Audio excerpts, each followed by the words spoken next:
ghost real? I'm Robert Joe, and you're about to find out. Right now. I wouldn't go in there. Starts now.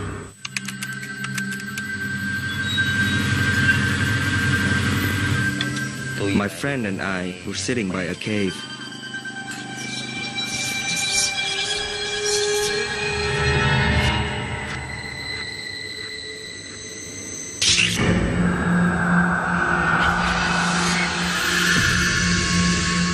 I had goosebumps and I felt very cold. People say there are ghosts on Martin Land Bridge, and I think I saw one.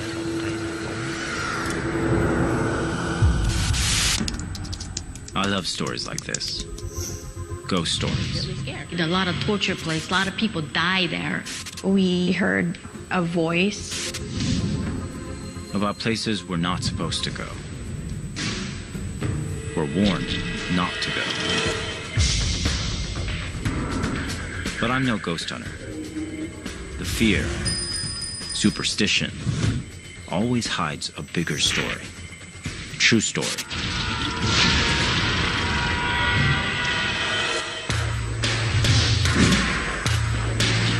What really happened here?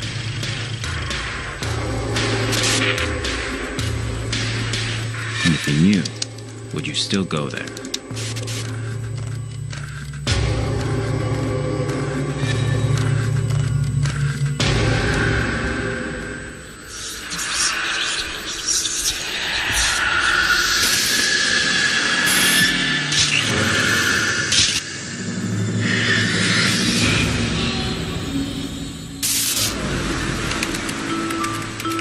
Con Dao, Vietnam, a group of 16 islands in the South China Sea.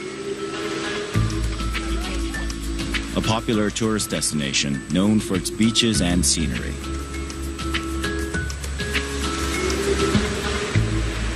But some say this place is a haunted paradise. I'm Robert Joe, blogger and urban explorer. I don't believe in ghosts, but I do believe there are places that inspire an extraordinary number of ghost stories, and that those stories have their roots in something real, something that happened there in the past. Before 1975, you couldn't come here. Access to these islands was restricted.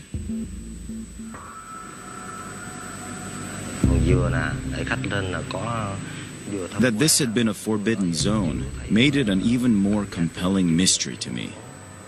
One location was especially intriguing, an abandoned bridge deep in the Vietnamese jungle. My job is to drive tourists around on a motorbike to go sightseeing.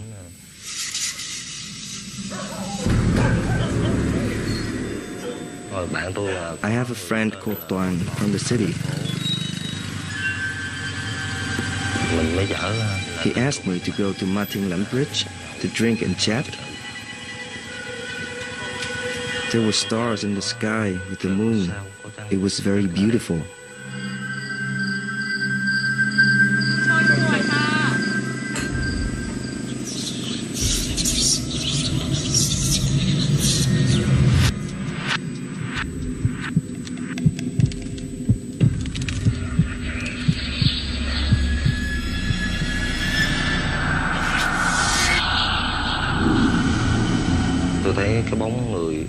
I saw it looked like a man with long hair, wearing white shirt and black trousers.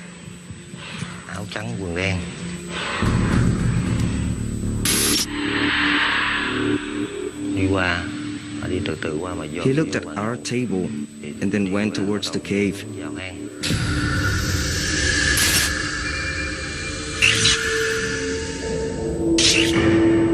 I had goosebumps and I felt very cold.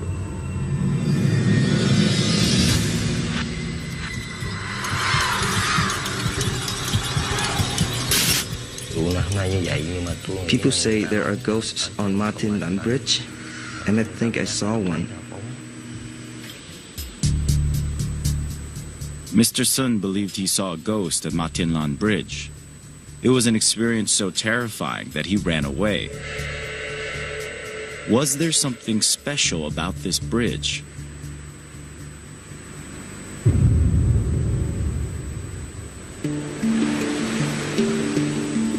On the main island, streets and buildings were reminders of French colonial rule.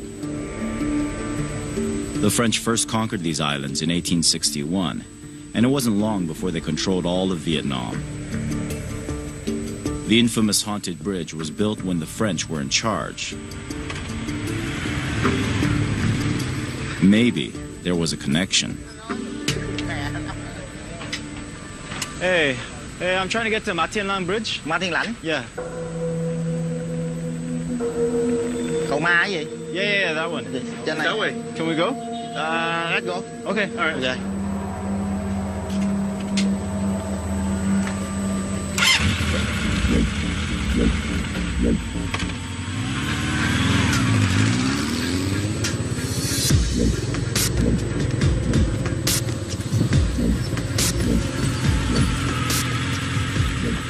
This is it? Come in.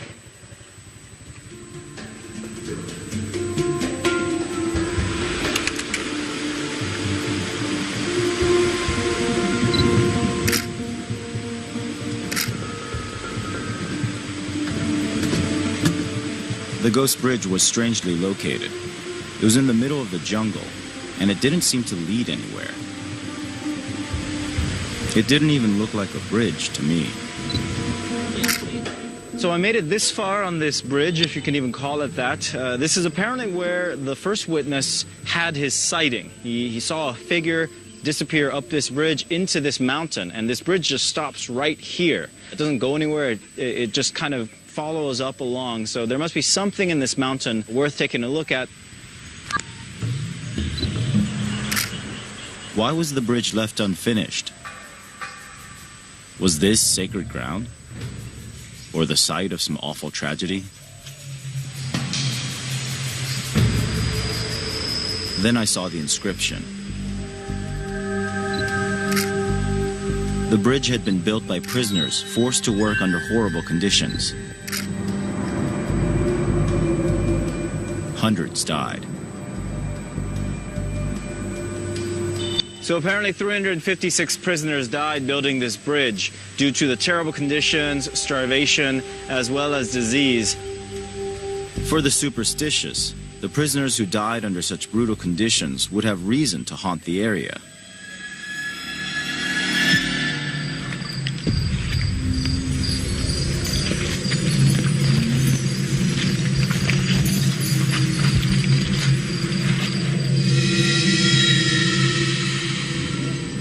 Sun, the eyewitness, also said he saw the ghost head into the mountains.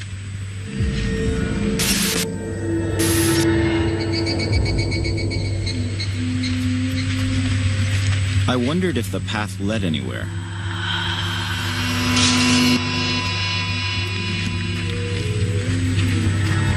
Maybe there were clues up here as to why so many died trying to build the bridge.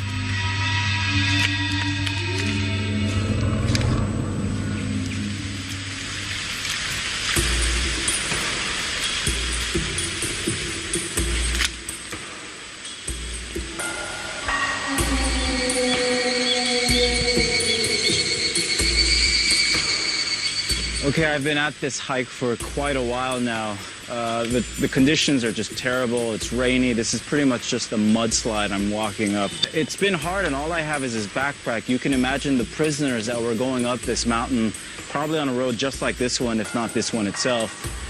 Some of them carrying heavy goods, materials for the build, who knows? It must have been that much more treacherous for them. But the deeper I went, the more impossible the terrain became. The path didn't seem to go anywhere. The mountain held no answers.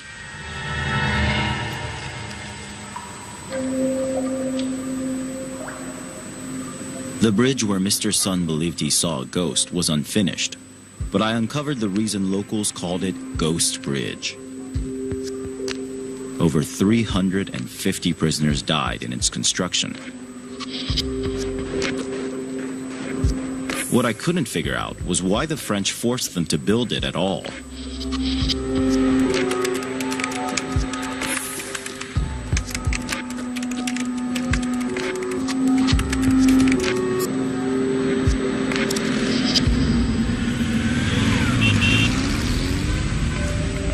Local historian Miss Huang agreed to meet.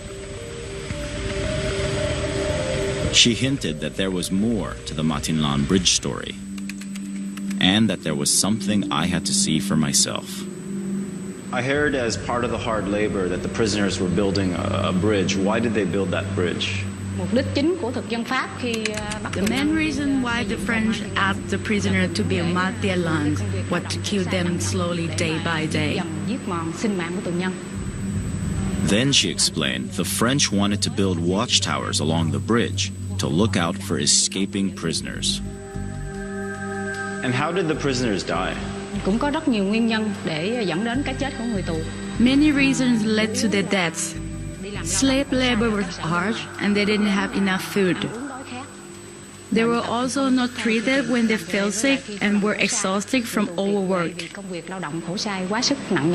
So who were the prisoners? The first batch of prisoners were patriots in the anti-colonial movement, like those at Tonkin School.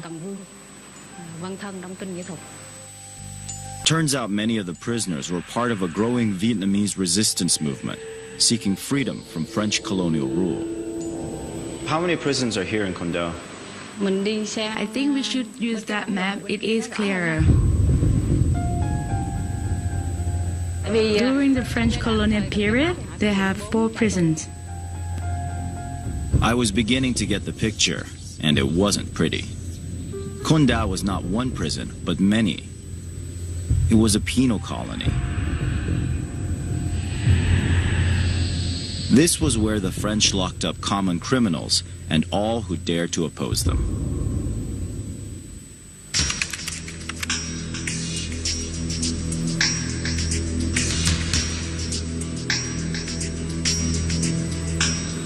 The French built 4 prisons over a period of nearly 100 years.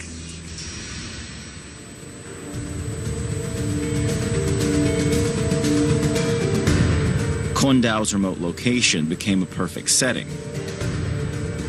Escape was almost an impossibility.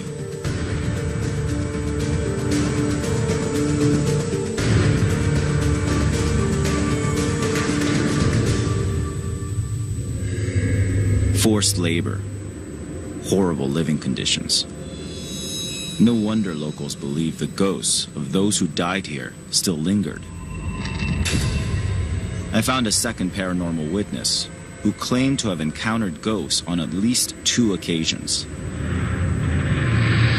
She ran a shop next to the oldest prison on the island.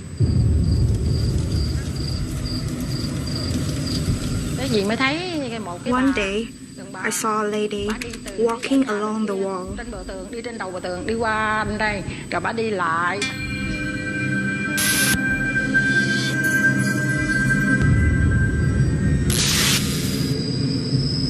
I wonder why she was walking on the wall so early in the morning. I was scared because I thought I had seen a ghost.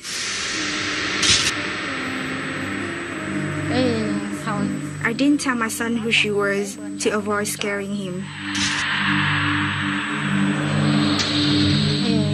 I said, "Please bless me, please don't scare me, and I will make cakes. If I have good health and sell many cakes, I will offer you some."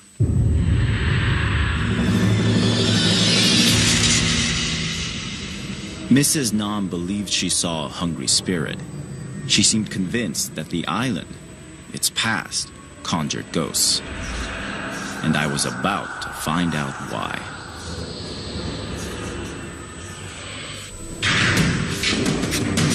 First named by the Portuguese, Con Dao Island was formerly known as Polo Condore, which means Island of the Squashes. I wouldn't go in there. Stay tuned to the National Geographic Channel. I came to Con Dao a group of islands off the coast of Vietnam to investigate rumored ghost sightings on an old abandoned bridge.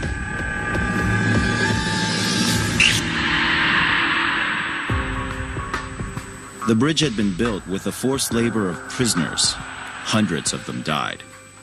But that was nothing compared to the thousands more locked up by the French around the island. Political prisoners suffered alongside common criminals. Many died of disease and starvation. A shopkeeper near the oldest prison said she had 2 paranormal encounters, and she believed they appeared for the same reason. The ghosts were starving.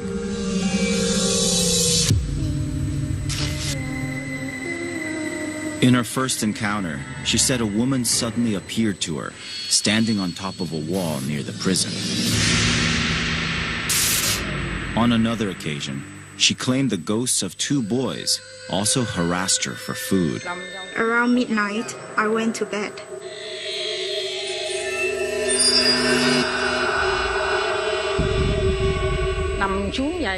I saw 2 boys who were shirtless and wore only black shorts.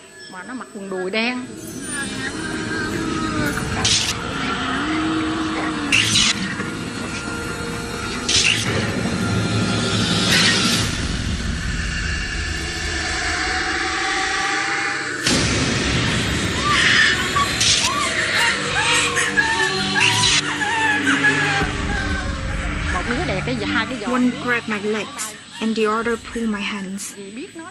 I thought to myself, they are ghosts.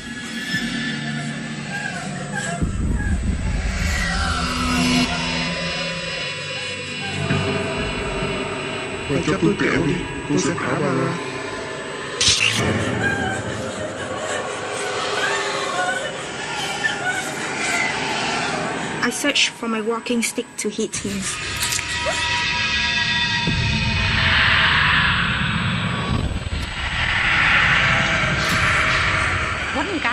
I hit the boy on the head, so he let me go. Then he said, "Bà phải hứa là bà cho tôi ăn kẹo."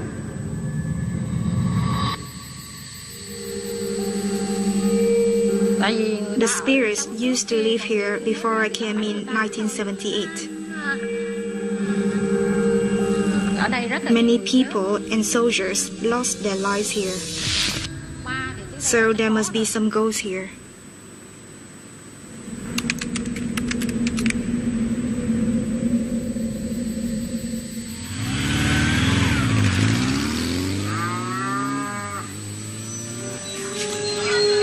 So I think this is the neighborhood where the second haunting witness lives.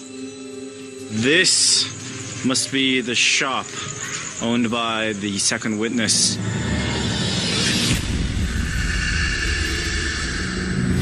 This was where she had her sighting of 2 children who asked her for food or candy or cake or something and then just disappeared.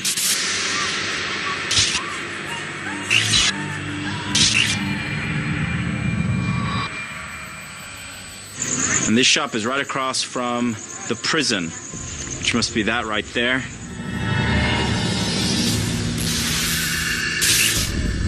Let's see if there's a way inside.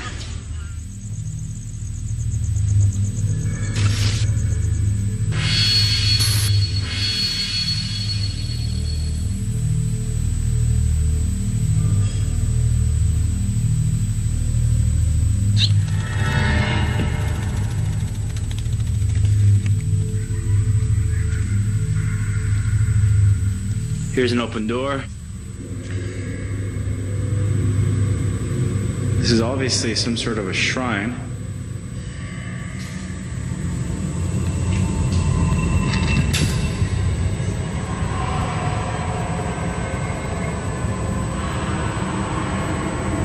There's a whole lot of creepy looking figures.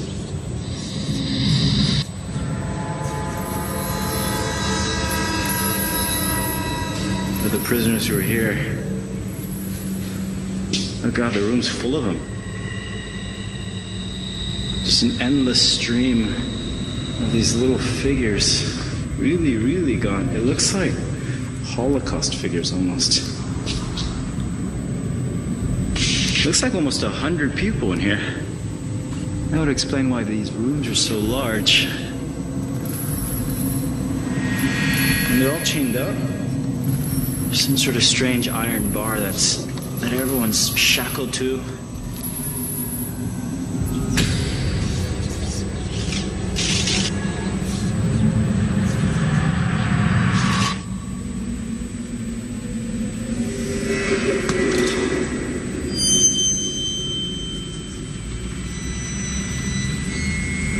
The bleak conditions of the prison were more horrific in the day. It's now a museum depicting the horrors of incarceration. Looking around this prison filled with hundreds of people chained together in dank conditions, some of them locked up for years at a time in solitude, you gotta wonder what these people did to get sent here. And if the witnesses' stories of literally hungry spirits coming to her are true, then you don't have to look much further than here.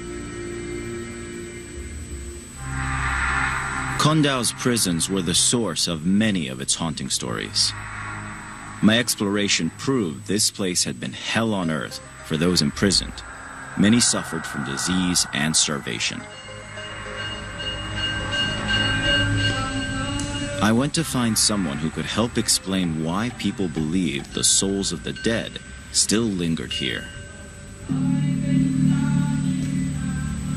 So, according to Vietnamese spiritual beliefs, what happens to people after they die? According to my knowledge of Buddhism, if somebody died of hunger, his soul would always be hungry. If someone died with a full stomach, his soul would feel contented. If they were tortured before they died, their souls would remain unhappy. The spirits would feel the pain and it would last until now. The prisoners on Con Dao were killed unjustly for no reason. Only those who have spiritual powers can conduct special worships to help them reincarnate. Soldiers who died on Con Dao, they were victims of injustice, so they could not be reincarnated. Vietnamese believe the souls of these soldiers are still wandering in this place.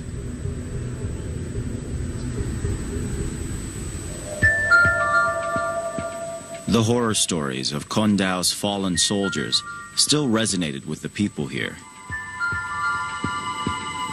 Many believed their captive souls continued to suffer in the afterlife. The past was still haunting Con Dao. It had been brutal. The French wanted these prisons to serve as the strongest of deterrents. But the resistance grew stronger. In 1946, it escalated into the First Indochina War.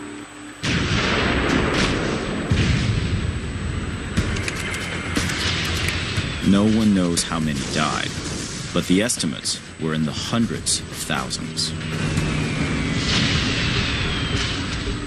The conflict had been a long time coming. No matter how many they imprisoned on Con Dao, the French couldn't turn back the tide. I met historian Mrs. Vun, who knew all about the prisoners locked up here during French rule. So the prisoners who were sent to Con Dao, what kind of crimes did they commit? There were maybe civilians or soldiers committing crimes like theft, robbery, murder, and they were sentenced to 1 to 10 years in prison. The sentence given to political prisoners might vary from 5 to 10 years. 15 years or penal servitude for life. The maximum sentence was death penalty. And then who would be sentenced to death? During French colonialism, only male prisoners were executed.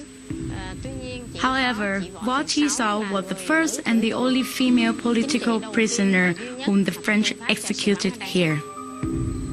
Vo Chi Sao, it turns out, was a revered heroine of the Vietnamese struggle for independence.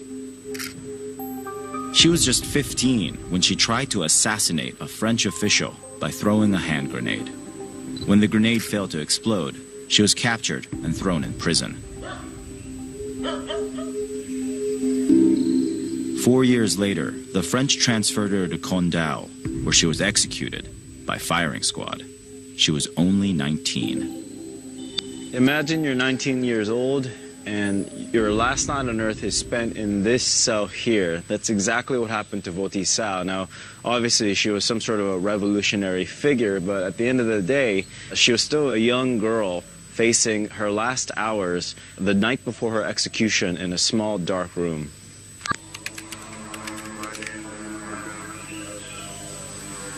Vo Thi Sao, like many prisoners on this island, had died an untimely death. I'm here at Hang Sung Cemetery, also known as the Martyr Cemetery, and behind me you can see a few scattered devotees at the gravesite of Vo Thi Sao. I've heard that people come from all over Vietnam to mill around her grave, especially near midnight, where they believe her spirit comes to visit.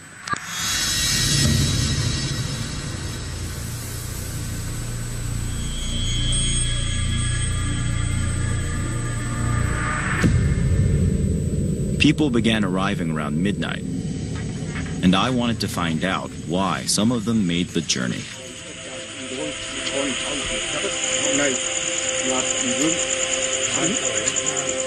I wanted to ask why you came here to pray today.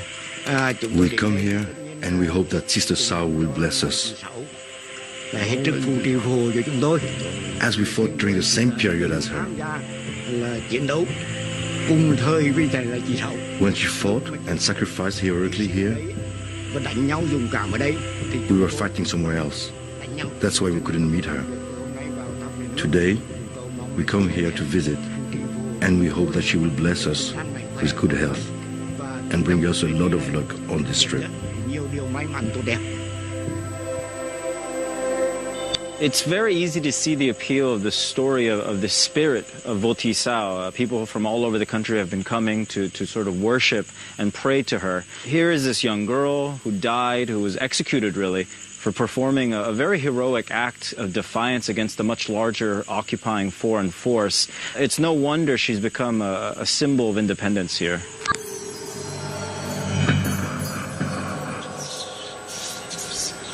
More than 2,000 graves here were those of prisoners who died during French rule. Then I discovered something else. There were hundreds more recent graves here, from long after the French left. These were graves from the 1960s and 70s, from the Vietnam War. The suffering here during the French period was only the tip of the iceberg. The Vietnam War would bring more horrors and more stories of hauntings. This November, National Geographic Channel. Despite their hellish experience, 5 former prisoners of war from the Con Dao prison still remain on the island today. I Wouldn't Go In There continues now on the National Geographic Channel. I'd come to Vietnam's Con Dao Islands to investigate rumored hauntings on an abandoned bridge.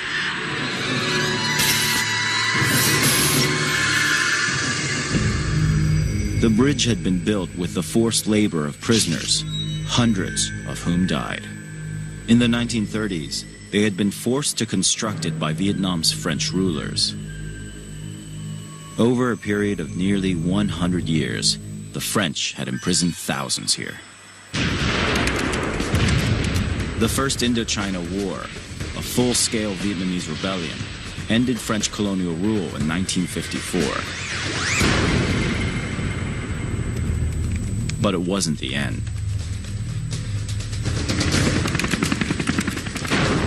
No sooner had the French left in defeat than a civil war erupted, dividing supporters of communist North Vietnam and the American-backed South Vietnam.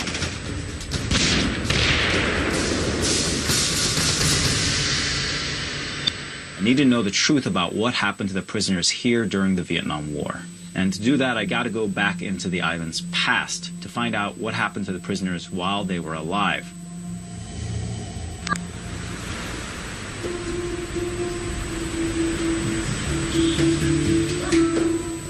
I met a survivor who had been imprisoned here during the Vietnam War. Thanks for meeting me.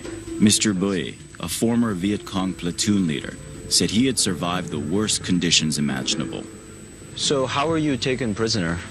I joined the war during my youth to fight against American troops. I was then shot and arrested. I was sent to the tiger cage. The tiger cages were very hot. 6 people had to lie on the cement floor, which was about 4 square meters. Mr. Bui wasn't just sent to any prison. He said something about a tiger cage, which sounded more ominous. What were the conditions like and how did you deal with them? There were 2 meals a day, 1 bowl of rice per meal. The toilet was a leaking bucket inside the room. We were allowed to dump it once a week. The bucket was broken and the conditions were very poor. It is true to call it hell on earth. As I was always hungry and starving, there were no vegetables in our meals. There was no place on earth as terrible as this.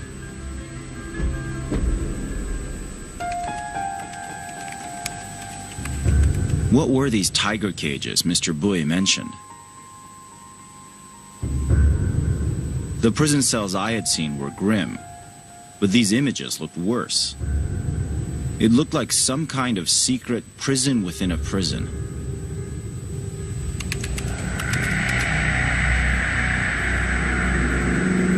I went to find them, but I had a bad feeling about why they were kept secret.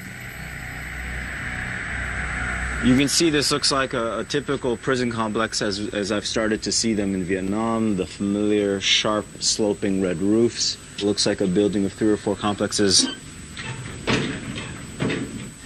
This door, however, is locked.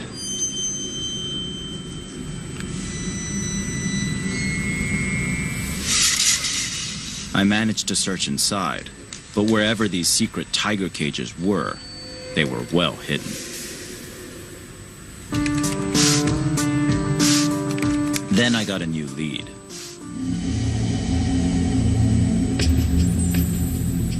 Don Luce was a translator on a U.S. congressional fact-finding mission that discovered their hidden location in 1970. He had heard about the tiger cages from a former prisoner, and the prisoner drew him a map. And why was it so difficult to find the tiger cages? Was there some secret entrance? So you walk in the main gate, you turn right and go down in between these walls of the prison,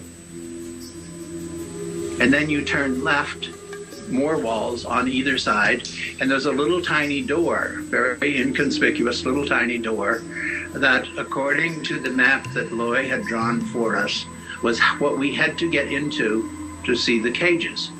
And Colonel Vey kept saying, that door is locked, you have to go around. But we knew that if we left, we would never find the tiger cages.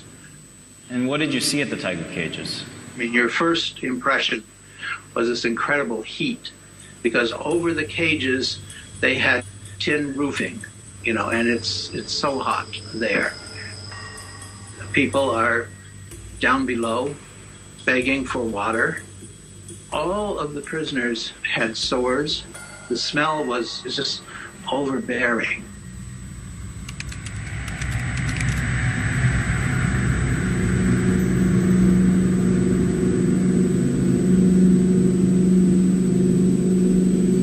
Now, Don mentioned that this pathway here had been disguised to look like a garden, so all of this must have been vegetables, greenery, to make it look like a much more innocent place.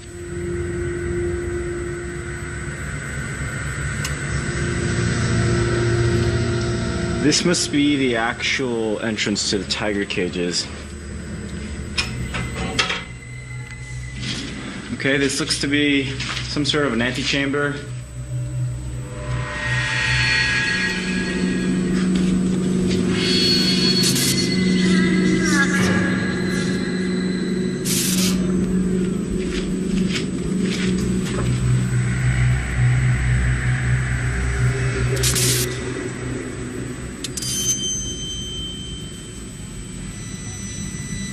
This must be the main complex. You can see here just rows and rows of cells.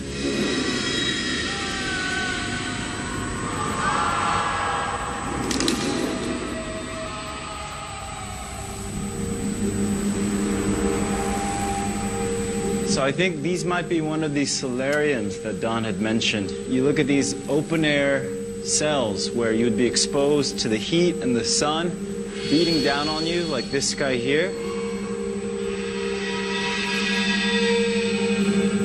According to Don's map, the tiger cages were near the solariums.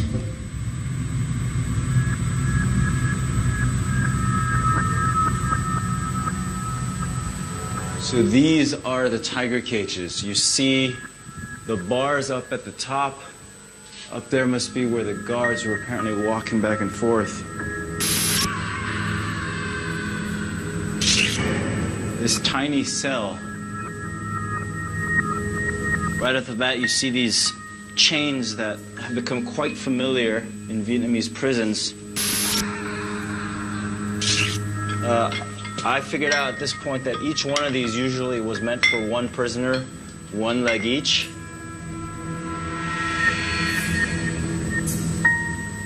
The French had built the tiger cages in 1940 to hold their most defiant prisoners. Then, during the Vietnam War, the US-backed South Vietnamese used the cages to torture and kill thousands of their North Vietnamese enemies. Okay, so this must be the path up to where the guards were walking.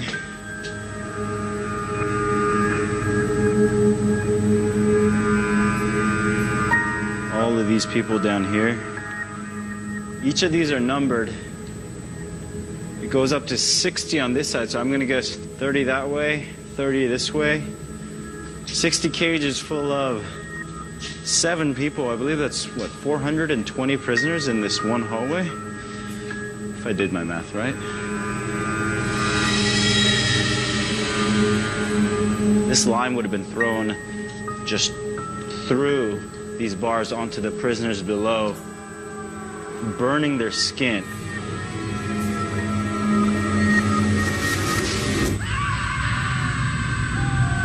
The terrible conditions of the tiger cages were made public in July 1970 when Life magazine published the photographs taken by Senator Tom Harkin, who was on the congressional mission with Don Luce. The images shocked the world. So did the revelation that many of the prisoners were not even Viet Cong fighters, but students and Buddhists who had spoken out against the authoritarian South Vietnamese government. The tiger cages were eventually destroyed, but not before thousands had suffered and many had died in these tiny cells. So this is what remains of one of the French tiger cages after the Americans destroyed it following world outrage in 1970. That's when they were discovered.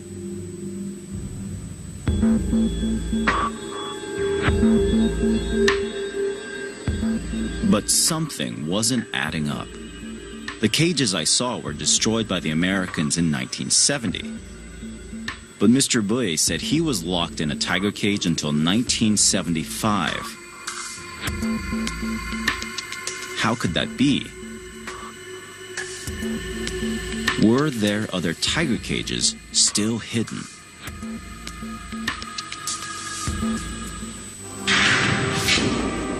Dubbed Hell on Earth, the Condal prison had more than 200,000 prisoners, and 20,000 died due to the bad conditions. I wouldn't go in there. Stay tuned to the National Geographic Channel.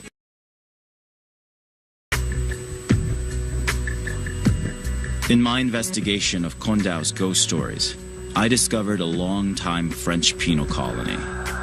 Many people here believe the ghosts of prisoners still haunted Condal as hungry lost souls. Then the Vietnam War brought horror to Condal like it had never seen. The prison population swelled and was often deprived of food and tortured. For believers in the supernatural, this brutal time inspired even more hungry ghosts in their imagination. Then I found the tiger cages. I contacted Stephen Toth, a historian, for more on their frightening history. These are the 5-foot by... Can you tell me more about the tiger cage? I think the tiger cages are so well known and have such a fearsome reputation because they became powerful symbols of Vietnamese resistance in the face of what seemed to be the overwhelming military and industrial might of France and then subsequently the United States. The name tiger cage was a term that was coined not by the French but by the Vietnamese themselves, who saw themselves as caged tigers, as these beasts whose spirit could not be crushed. First, the French had housed their political opponents in these tiger cages. Then the American-backed South used them to silence their enemies during the Vietnam War. The cages were so horrific that the Americans destroyed them when the world learned of their existence in 1970.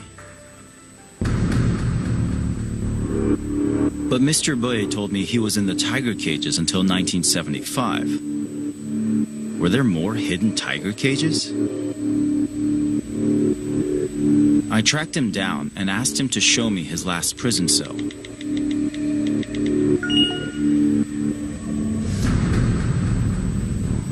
When I spoke with Mr. Boye earlier, I hadn't realized that the tiger cages he stayed in were built by Americans after 1970.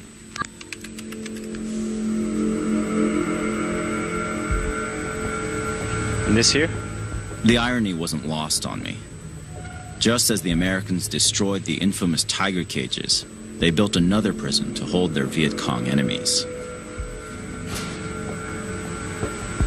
So which area is your cell? This is area D, and CD is inside.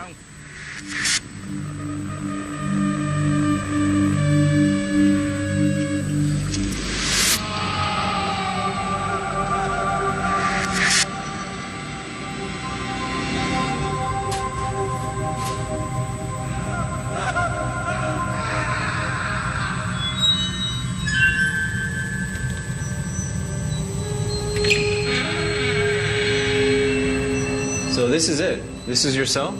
Yes, it is. There were 6 of us in here. There was no fan when we were sleeping at night. We made a fan using a piece of cotton paper. Each person would fan 1,000 times. And because there was no clock, we had to count 1,000 times until the sun rose. So what's this? This was a toilet for 6 people to use. It was broken like this. We would sit there, and the water leaked to the other 5 people laying down on the floor. So you guys would all be lying down here, and one of Everyone had scabies. Mr. Boye told me that he never got a good night's sleep, and this was why.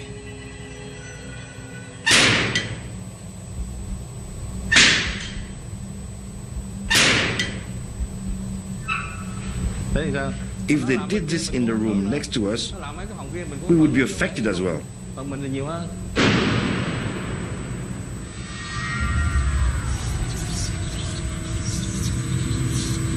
The French colonialists had operated 4 prisons on Con Dao. By the height of the Vietnam War in 1970, there were 8. More than 9,000 were imprisoned on Con Dao. The only thing that kept them going was the belief that they would one day win the war. That we today have concluded an agreement to end the war and bring peace with honor in Vietnam. The Americans pulled out of Vietnam in 1973, but it would be another 2 years before the North defeated South Vietnam, unifying the country and bringing the conflict to an end. Prisoners were freed and families united. But the scars of war remained. Con Dao's prisons and its people's memories bore witness to the suffering and pain. I'm sitting here on Pier 914, named after the 914 prisoners who died building it. It's just become part of the scenery now for what's become pretty much a sleepy fishing village, a resort town. That's what Condao is now, and it stands as a stark contrast to the bloody, violent struggle that all of the political prisoners who came to this island and ultimately died went through in their pursuit of liberation. The true stories behind the hauntings on Condao revealed a bigger tragedy that engulfed all of Vietnam. Atrocities were committed on both sides during this horrific conflict, and reminders of that past lingered everywhere I turned. These were the real ghosts of war. To check out my blog and some exclusive extras, visit iwgit.com.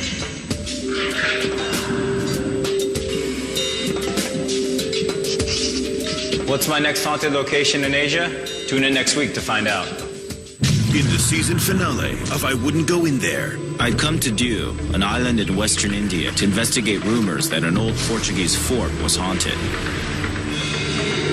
This pile of rubble is blocking my path. Her eyes had grown big, and her face had become scary and reddish. I Wouldn't Go In There, season finale, next Friday night at 11 on the National Geographic Channel.